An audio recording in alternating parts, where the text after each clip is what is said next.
পড়ো, ভালো করে পড়াশোনা করো, এই সময়টা আর পাবে না, বুঝেছো?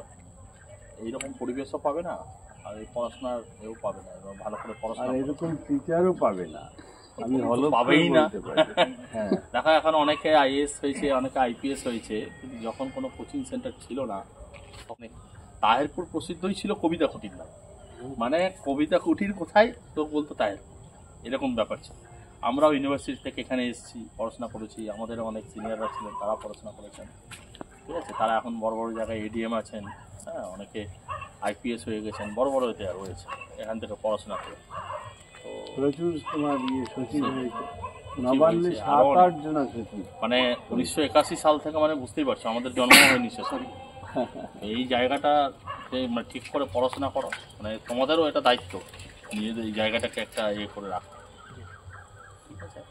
সবাইকে বেস্ট অফ লাক, ভালো করে করো। আমাদের তাহেরপুর থানার ওসি, ঠিক আছে, আমাদের লাকিবাবু, আমি ডক্টর সোমনাথ ঝা, আমি আগে এক্সিকিউটিভে ছিলাম, তারপরে WBPS এ আর একজন মিসেস এসডিপিও ডক্টরেট করলো। কুশমুন্ডি গভর্নমেন্ট কলেজ প্রথমে আমিনপুর হাই স্কুলে ক্লাসটা শুরু হয়েছিল, নতুন গভর্নমেন্ট কলেজ যখন খোলে তখন প্রথম ক্লাসটা শুরু হয়েছিল আমিনপুর হাই স্কুলে।